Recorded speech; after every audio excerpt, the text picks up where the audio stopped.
Live from the Business RadioX studio inside Renaissance Bank, the bank that specializes in understanding you. It's time for North Fulton Business Radio. And hello again, everyone. Welcome to another edition of North Fulton Business Radio. I'm John Ray, and folks, we are broadcasting from inside Renaissance Bank in beautiful Alpharetta. And if you're looking for the best bank in the United States, and I didn't just make that up, that's the results of a Forbes survey in which Renaissance finished in the top 10 in that survey. And there's a whole lot of banks in this country. So if you finish in the top 10 in this survey, you're doing pretty well. And I think that result that they received in that survey is one I've experienced for myself in my dealings with Renaissance Bank. And if you're looking for a better experience, a banking experience for your business, my suggestion is go to Renaissance Bank, find one of their local offices, some 200 or so around the Southeast, and give them a call. And I think you'll be glad you did. Renaissance Bank, understanding you, member FDIC. And now I want to welcome Christina Rebel-Otterbach, and she is with CRO Management Consulting. Christina, welcome. Good morning, John. Thank you very much for having me here. Hey, it's great to have you. Let's talk a little bit about how you're serving folks out there at CRO Management Consulting. I'm working with my clients to help them address their pain points and also to really build value for their company so they gain personal freedom and business freedom. They can do what they want. They're not slave to their business and really leverage it for how they want to live their personal life. So we are basically a industry agnostic advisory firm located in Alpharetta, Georgia, and we just moved from Peachtree Corners.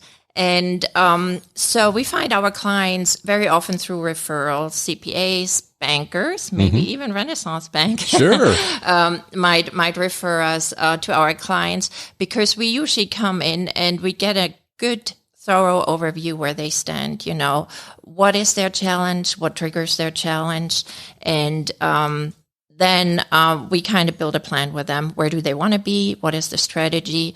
And so we're using first, if they have their own resources, sometimes we bring in other resources, other advisors, you know, other institutions. So to really do an individual program for them, which makes it successful and sustainable. Awesome. That sounds like quite a menu there.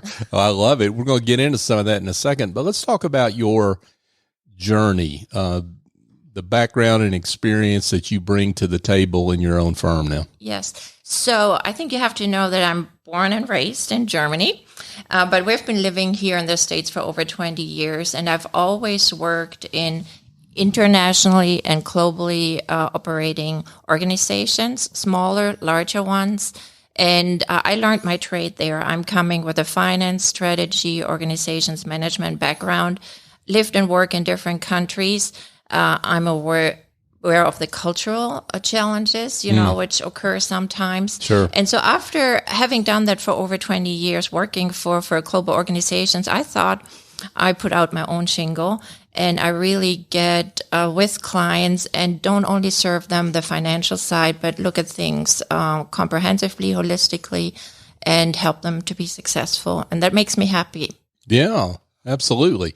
What brought you to Georgia? Why Atlanta in the Alpharetta area? It's always the husbands. Oh. we used to live on the West Coast in beautiful Bend, Oregon for a long time. Okay. And then my husband wasn't in the fuel cell business, and so that just took a change, you know, and so he had to look for another opportunity. And he always wanted to be in Atlanta. I think it came from a previous business visit. Okay. So we just packed up and we moved and actually drove to Atlanta from Georgia with my daughter. Wow. Because we just wanted to get some impressions of this beautiful country. Yeah, that's awesome. So let's talk a little bit more about what you do with your clients. So maybe we can talk about the pain points that you see. And I mean, we're supposedly out of a pandemic. We've got a recession that seems to be looming, although we don't know that necessarily for sure. Maybe some people do, but so a lot of cross currents, rising cost. What are some of the things you're seeing and the pain points that you're seeing with your clients? I very often see that my clients, don't fully understand their cost. You know, what are fixed cost, operating cost, what are variable cost, increasing, decreasing with the levels of revenue. I see that very often. If you look at their team, their staff, roles and responsibilities are not very clear, and that for what the business really wants to do, you might have not the right talent on staff. Things like that. I see that repetitive tasks are still done manually rather than using systems, or the right processes. So I usually see those things, but I also see that they are not finance right. They don't have access to the funds they need. So that's where a good banking relationship, proactive thinking bankers are important. Sometimes I see them very often focused on saving taxes rather than paying a lot of taxes, but paying them the right way. So things like that. And that's how we get in, and we really find out, what the issues are and where they want to go and how we can help. That makes sense. So when you walk in, you get a client and you're referred to them. How does that conversation unfold, and how do you diagnose those different issues, right? Yeah. Where they are on that? It's a combination. I mean, I'm trying to create a trustful environment so we can openly talk. I always start with signing confidentiality agreement so that they really have also a sign that whatever they share is kept confidential. Then it's like a discovery interview. I have tools like an assessment tool where we can see where they stand, which areas in their business are like on par with the industry, below or above. And so with those information we gain, we usually can start making an action plan and kind of highlight, what the issues are. And I very often see when they see that report that their perception is not really overlaying with, some of the areas they could do better in. And do you find that clients, and we're talking companies of what size? Let's clarify that real quick. Well, it can be as small as 3 to 5 million in revenue. It can go up to 50, sometimes even 100 million in revenue. But I would say my sweet spot is 5 to 50. Okay. So what do you find in terms of, I guess, maybe the self-awareness of what the problems are in management of companies of this size? I see that they're very much locked in what they've done so far. Then often egos are coming in. We're proud of what we are doing, right? And for a while, it was the best which could happen, but we time kind of outpaces ourselves, So if I'm staying long enough, I have to replace what I've done at some point. Right. And that's sometimes very hard, Or I see companies not taking like a wellness check, regularly, like your doctor would do for yourself. And so those are just the areas that they're so busy working in their business, they are not working on their business. So those would be just some of the things I'm seeing, And then sometimes relationships, especially you like people very much, you don't want to hurt anyone, but sometimes you hurt your business if you don't have the right people in the right spots. So kind of making those moves that you have the right personalities and skill sets in the right areas is really, really, really important to the success of a business. And the relationship issue with that can be hard to manage. One of the things I think you're talking about, Christina, if I may, is you're talking about it really bringing an independent perspective to that owner, that CEO, that maybe they haven't had for a while, or maybe if at all. Yep. Yeah, it's almost like an eye opener or putting on a different lens, and so that's what we pride ourselves to be, and I mean, not just with the experience I bring to the table, but also with the network I'm privileged to have, we can really bring in all the expertise, but it really starts with the clarity. You have a perception of a problem or something doesn't quite work well. Right. And on the other side, what is it really? And digging deep that you really find the root cause and you can kind of find facts and data and numbers, to kind of back up those issues. Then it doesn't become emotion anymore. Then it's really a fact, and then you can do something about it. Yeah, that makes sense. Christina Rebel-Otterbach is with us, folks, with CRO Management Consulting. So talk a little bit about value and how you see value. And we talked a little bit about this before we came on. Value is an important concept, I should say, in what you do. Yeah. I think I just highlighted, I think it's just a fact out there that companies, which want to be profitable, they need to base their work on value, the value of their customers, the value of their employees, the value of their systems and their social environment that, stakeholders want to join that organization and work with it, whether it's employees or suppliers or customers, right? And so what I've seen is that a lot of people just look after, how much cash can I create? How much profit can I generate? But if somebody comes by and say, I'm interested in your company on top, and can we talk? And then we start talking and we do a due diligence. Then there's a list of issues they use to kind of reduce the value they will pay you, or the amount to pay you. Right. And I think in order to really build that asset for yourself, and for your employees or for the stakeholders, you really need to focus much more on the value and do the right decisions. And sometimes they are not the most convenient ones, right? And especially privately held companies where the value of a company might be like 80% of their personal overall, assets. It's important to kind of run and groom and grow that 80% piece well. I'm interested when you were talking about the different elements of value in a company. You mentioned suppliers, you mentioned systems. I dare say a whole lot of business owners would not say, think of their systems, think of their suppliers, and think value, right? Yeah, but what happens if you make a commitment to your client and you cannot deliver because your supplier is not in line with you? What is it if you cannot offer the price your client wants because your costs are too high, because you're using people for repetitive tasks which can be done by systems? Got it. Does it make sense? Yeah, no, it makes perfect sense. And I think it's a very intelligent way of looking at it that I hadn't really thought of. So I like it a lot.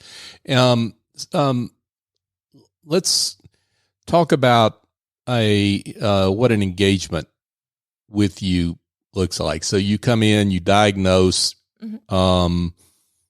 what happens then? So, let's say there are two types of engagements we're working with. One would be, if there is a real issue, and we come in on a project basis. So same thing, would come in, would do the discovery, would do an assessment, and then we would make a plan, scope of what needs to be done. And the client would agree or, we would have to alter it. We have another offering which we actually developed throughout the pandemic. It's some type of value business coaching. And so we have software which kind of supports that. We have tutorials which support that. It starts with an assessment. You know where you stand. Then we really, really look at the goals of our clients, make an action plan for a year. And then we kind of guide them through the 8 areas of where we see the most value being left on the table or being able to be grown, and then kind of guide them through that, through tutorials, through exercises. And so those are kind of like the two things. So our engagements can last from 6 months, to to a year or even longer. But I've done like just one day, just recently I helped a client. They had an issue with their billing process, and I just worked with their team, and it was eye-opening for them what they could do, and they didn't need me after a day, and that's fine too, But I was happy that they kind of freed up, that skill to look a little more critically at the business, rather than being stuck in the business. Right.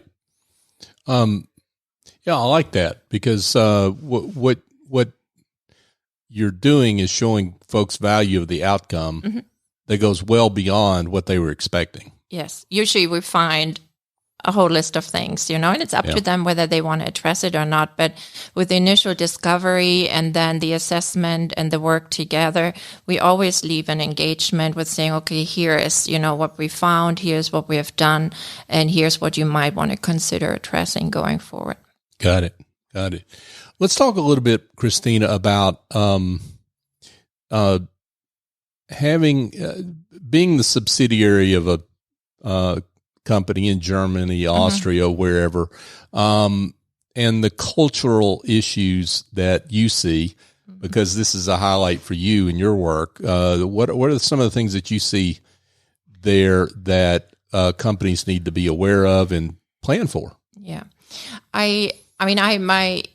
my whole professional career, I kind of worked with the same issue, working with companies who think they know the culture of another organization, or not organization, but also the area they're working in. And it's coming from that we are not listening. We think, for example, if I'm in Germany, I might have spent some vacation in Florida, or so might have traveled, but there's a difference, between really living somewhere, having to feed a family, or, doing other things there, and just really understanding how business is done on the other side, And I don't want to talk about sides, but in that case is how is business done in the U.S., right? Or why do the German headquarters, or the Swiss headquarters, or the Austrian headquarters, or the Dutch headquarters, why do they ask for what they are asking? Why do they run their business, the way they do? So it's really the whys, and that might be manifested, in the culture of the homeland. It might be manifested in the situation the company is in. It might be triggered by what the goal is. So, and we need to take the time to understand that, but we also have to always remember that we deal with people. For example, I've worked a lot in the M&A world, growing companies with acquisitions, and you fall in love with someone, a company, right? You want to get it as part of your company, but how would it look like, if you integrated it, would they still be able to maintain what you love them for? Or are you kind of suffocating it, with your requirements, things like that. And there's so much potential, but there's so much potential destroyed, because we're not taking the time, and we're not having the strategy in place. And very often the acquirer doesn't have the means, whether it's financial or systems, to really manage that well. So I think that's I really love doing that work. Yeah, I can tell. Because I suffered through it. You've got the scars of the T-shirts, right? Yeah. See it here. Right. Yeah. Let's talk about it going the other way for companies in the U.S. that are contemplating going to a European country or any country. I mean, talk about some of the things that they need to be aware of and factor into those plans. Yeah, they need, for example, anyone who would want to go to Germany to do business there is like, Germans love the Americans, right? They love the creativity and the potential in this country, but they have a need for organization and a need for structure. And sometimes that can be very limiting to U.S. people. And here in the U.S., we're very much sheltering, our families, our personality. we have our privacy. In Germany, you like to be in groups, and sometimes, that doesn't give you that. And kind of being aware of that is really important. Being connected to some of the organizations, which help doing that. I mean, I'm very involved in the German American business and cultural community here in Atlanta and the Southeast.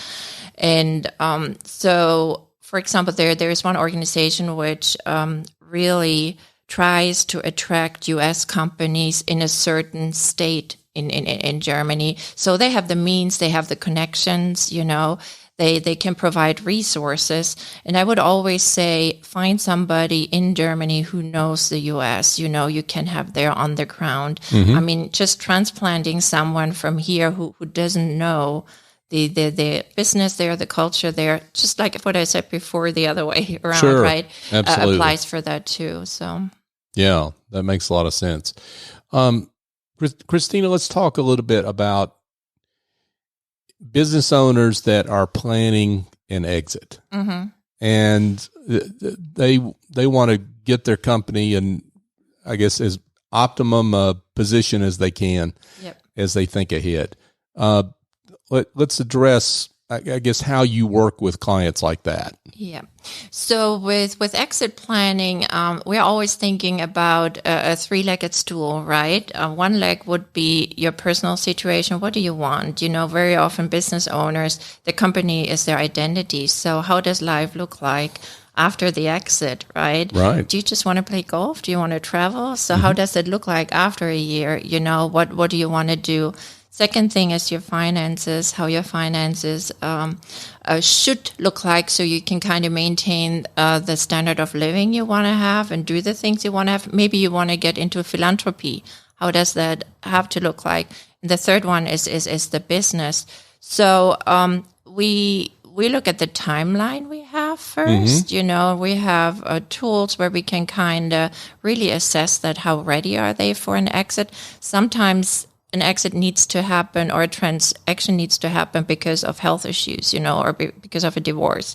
Then you don't have that much time and you cannot do enough to prepare that. But again, so we start with the personal side. What's the timeline? Then we kind of say, okay, what's your financial situation? What do you need to get out of it? And then we kind of see, where does the business stand? What's the current value and what needs to happen to get to the point, you need to be. So you as the business owner and your family, or the business owners and their families, kind of achieve the goals they want to do. Right. With that. Okay. How many years ahead should somebody be bringing somebody like you in? Ideally 3-5 years. Wow. Yeah. Okay. And you can start very low key. And then get ready. Sometimes we only have 6 or 9 months, that can be done too, but there's just so much you can do.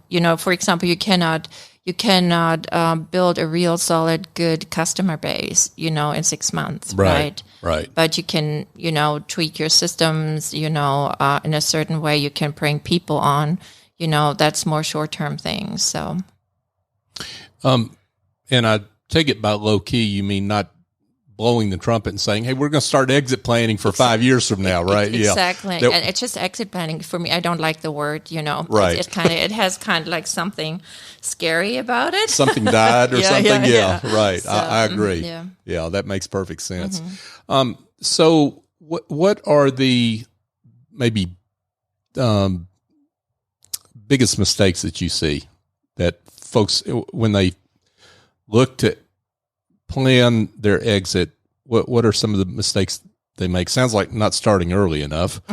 Well, that's always, time is always, but I think one of the biggest one is the dependency on the owner. If the owner is not able to remove himself from the business, so the business could work without them as well, so clients would appreciate the company and seek the company the same way, or decisions can be done in a timely manner. I think that's the biggest issue.